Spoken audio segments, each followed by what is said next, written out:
All right, we have Myles Murphy here ready to go. Please go ahead with the questions.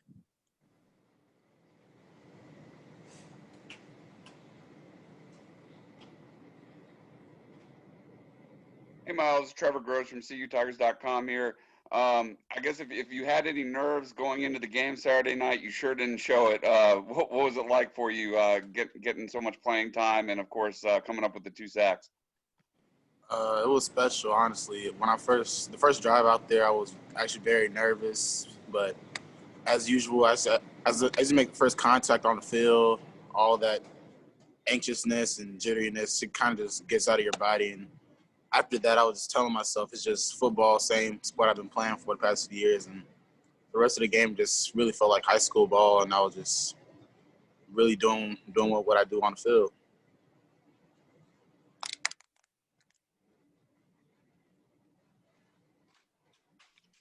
Myles, this is Larry Williams with TigerIllustrated.com.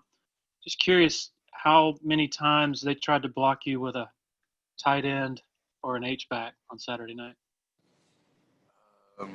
Not too many times, probably once or twice, but as a DN, you have to take advantage of those opportunities. So when they do have slot protection and the running back or tight end comes down to block you, Coach Hall, he tells us we should dominate that. We should dominate that blocker every single time, and that was just my main goal. So that's all I did.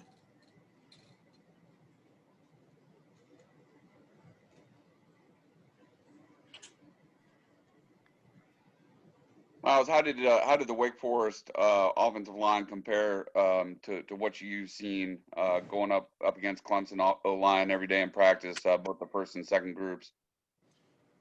Going up against Jackson Carman and J Mack on the other side it's a battle every day between us, and it's a really battle between all the DNs and every O lineman that we have here, because it's really good talent at Clemson, and I guess really going up against them every day, then going up against Wake Forest, it was just a really good test, honestly. So the practice that I do here does help on the field against other teams and other competition, because a lot of people say Jackson, J-Mac, they're probably one of the best tackles in the ACC. So it's really good. It's really good competition and great preparation for all the DNs here.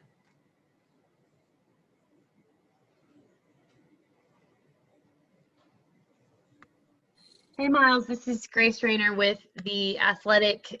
We've heard a lot about just how difficult it is to pick up Brent Venables' system. Where do you feel like you are in terms of learning what he's asking of you and being able to process everything?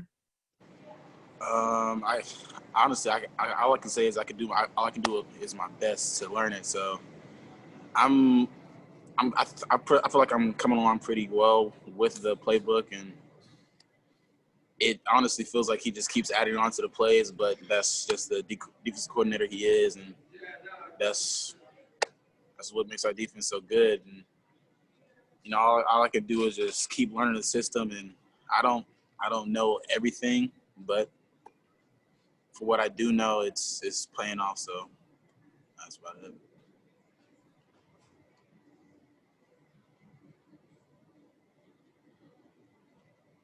Myles, it's Trevor again. Clemson's had such a great reputation, obviously with Coach Venables, but also just pumping out defensive ends, and defensive linemen into the NFL year after year.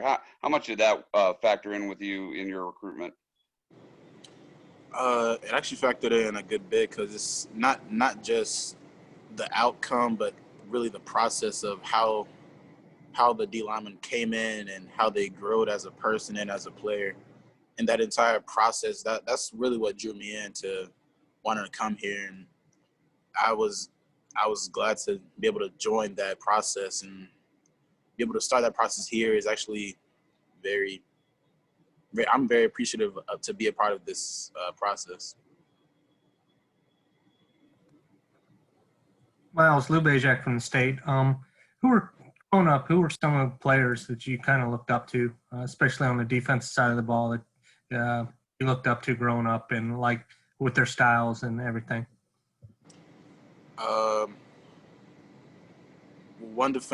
two defensive. Well, not necessarily defensive end, but Myles Garrett was one of them that I've been watching him ever since his pretty much freshman year of college. I took A&M, and then Aaron Donald ever since he blown up, because Aaron Donald's work ethic is out of this world, honestly. And with him being undersized and whatnot, he just overcame all of those odds.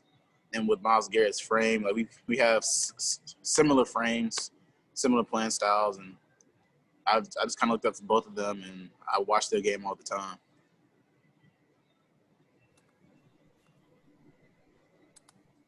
Myles, it's Trevor again. I'm guessing you haven't faced any triple option offenses in high school, and I know that those aren't the favorite type of offenses for a speed rusher, defensive end like yourself. What have your teammates just told you about, where your head needs to be when you face an offense like that? Really, just play your game, just play your gap, responsibility, know my keys, and go 110 miles an hour every play, honestly. Hey, Myles, it's Anna with 24/7 Sports. So pass rushing versus run defense, how would you compare where you are with both of those? I mean, I know you're true edge rushers, you're probably further ahead rushing the passer, but just kind of compare and contrast where you are with both of those. Right now, I'm still learning how to, I guess, rush the passer and play the run at a high level right now. High school, that's different. The competition was way different, and now it's actually have to work on the little things, whether it's hand placement, staying low, where my key is supposed to be, and really little things like that. But it's little things that turns into big outcomes in the play, where I can have misalign my hands and just be out of the gap by not even a yard, but if you have a running back like Travis Etienne running a yard gap is just enough for a 60-yard touchdown. And so it's just little things like that I need to continue to work on.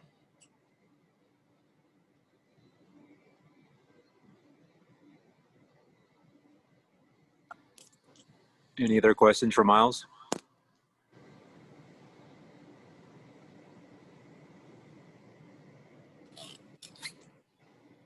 All right. Thank you, Myles. Thanks, Myles. Good job. Good job.